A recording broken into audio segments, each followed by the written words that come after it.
আমরা এই জায়গায় বসবাস করি 12 বছর থেকে। 12 বছরেও অনেক আমরা কষ্ট করছি। আগে পানি ছিল না, আমরা এই জায়গায় দুই জায়গাতে পানি হাতড়াই আনছি। এই জায়গা পানিতে তলানো ছিল, হাঁটতে পারতাম না, অনেক পানি ছিল। এরপর খাবার পানির কষ্ট হইতে আমরা সবাই বলতে বলতে সিটি কর্পোরেশন দিয়ে এরপর পানি দিছে। পানি দিয়ে আর ওই লাইন দিছে, অনেক ময়লা ওই ডিরেঙ্গের ভিতরে পাইপ আছে, হেয়ে খাইছি আমরা। খাওয়ার পর এখন এর পর আস্তে আস্তে এখন ওই ডিরেং বিভিন্ন এনজিও দেয়া আবাস বেরাক হেরা ডিরেং দিছে, ওই বাথরুম দিছে, গোসলখানা দিছে, আমাকে অনেক উপকার করছে সরকারের পাশাপাশি। আমাদের এলাকা ছিল আসলে অনেক অনুন্নত, আর নদী আমাদের কাছে, নদীর চেয়ে আমাদের এলাকাটা অনেক নিচু।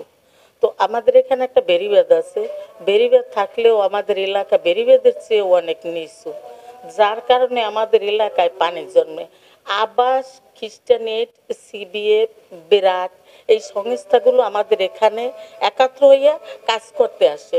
6 চেম্বার করছে তারা। ড্রেন 6 চেম্বার বলতে এখানে পানিও রাখা যায়, এখানে আপনার প্রতিবন্ধী যারা আছে তারাও এই ল্যাট্রিন ব্যবহার করতে পারবে, ভালো মানুষও পারবে, পুরুষের জন্য আলাদা, কিশোরীদের জন্য আলাদা।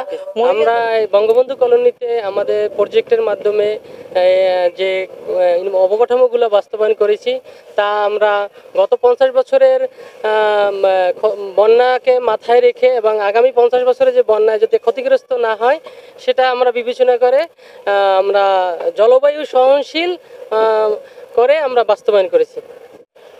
সরকার যেভাবে উন্নয়নমূলক কাজগুলো করছে তারই পাশাপাশি বেসরকারি উন্নয়ন সংস্থা হিসেবে আমরাও জনগণের উন্নয়নের জন্য বিভিন্ন কাজ করে যাচ্ছি। তারই ধারাবাহিকতায় বরিশাল সিটি কর্পোরেশন এরিয়ার 5টি কলোনিতে আমরা স্বাস্থ্যসেবা নিশ্চিত করার জন্য চিকিৎসকের মাধ্যমে চিকিৎসা সেবা, যেখানে ওয়াশ ব্লক নেই, ওয়াশ ব্লক নির্মাণ করে স্যানিটেশন ব্যবস্থা করা, নিরাপদ পানির জন্য ওয়াটার পয়েন্ট তৈরি করা এবং জলাবদ্ধতা যাতে তৈরি না হয় কলোনিগুলোতে, এর জন্য ড্রেন নির্মাণের কাজগুলো আমরা করছি।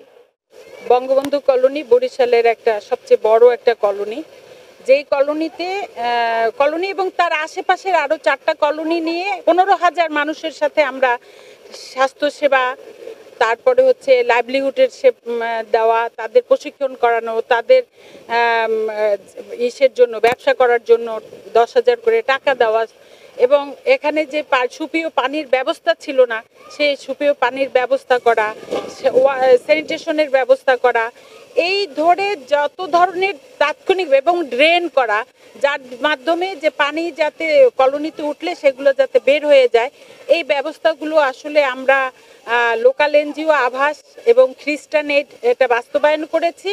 আর আমাদেরকে আর্থিক সহযোগিতা দিয়েছে হচ্ছে KfW, জার্মান গভর্নমেন্ট এবং ব্রাক। আসলে আমরা উন্নয়ন সংগঠনগুলো, স্বেচ্ছাসেবী সংগঠনগুলো আমরা রাজনৈতিক দলের পাশাপাশি যেসব জায়গায় আসলে বেশি উন্নয়ন হচ্ছে না সেই জায়গাগুলো, যারা পিছিয়ে আছে, আমরা উন্নয়ন সংগঠনগুলো সেই রকম জায়গাগুলোতে আমরা উন্নয়ন সেবা দিচ্ছি। সেখানে নারী ও শিশুর অধিকার বাস্তবায়নের জন্য আমরা কাজ করছি এবং সেই জায়গায় মানুষের স্বাস্থ্য সেবা থেকে শুরু করে অর্থনৈতিক উপার্জনের জন্য আমাদের যতটা সাপোর্ট দেওয়ার ততটা আমরা উন্নয়ন সংগঠনগুলো করে যাচ্ছি। বঙ্গবন্ধু কলোনিতে বরিশাল সিটি কর্পোরেশন এবং এখানে আরও 3টা কলোনি আছে, শিশু পার্ক, নামারচর এবং ভাটারখাল। এখানে দাতা সংস্থা KfW জার্মানি, সিবিএফ এবং ব্র্যাকের সহযোগিতায় আবাস এবং খ্রিস্টিয়ানেট এই অঞ্চলের মানুষের জন্য, বিশেষ করে এই কলোনিতে যারা বসবাস করে তাদের পানীয় জলের সুব্যবস্থা করা, তাদের জন্য হচ্ছে যে বাথরুম এবং হচ্ছে ল্যাট্রিনের ব্যবস্থা করা, এবং তাছাড়া 635 ফিট লম্বা একটি ড্রেন, এবং এই ড্রেনটা আসলে এত বেশি কার্যকরী হয়েছে যেখানে এটা শুধুমাত্র পানি এবং পয় নিষ্কাশনের জন্যই নয়, এটা কিন্তু একটা বেনিফিট বা সহায়তা, এটা হচ্ছে যে তাদের জন্য একটা পাথওয়ে বা চলার পথও তৈরি হয়েছে, যেটা আসলে এই অঞ্চলের মানুষদের জন্য, তারা এতদিন যে কষ্টে ছিলেন, এবং আমরা দেখেছি রিমালেও যে পানি যে লেভেলে উঠেছে, কিন্তু দেখা গেছে যে আমাদের এই সংস্থাগুলো বা খ্রিস্টিয়ানেট এবং আবাস যে কার্যক্রম এখানে বাস্তবায়ন করেছে, প্রত্যেকটা ইনফ্রাস্ট্রাকচার কিন্তু 1.5 থেকে 2 ফিট পানির উপরে ছিল, যাতে করে ওই রিমালে ক্ষতিগ্রস্ত বা রিমালে যখন পানিতে ভরে গেল তখন কিন্তু অনেক লোক এবং আমাদের কলোনিবাসীরা যারা আমাদের উপকারভোগী, তারা তাদের পরিবারের জিনিস জিনিসপত্র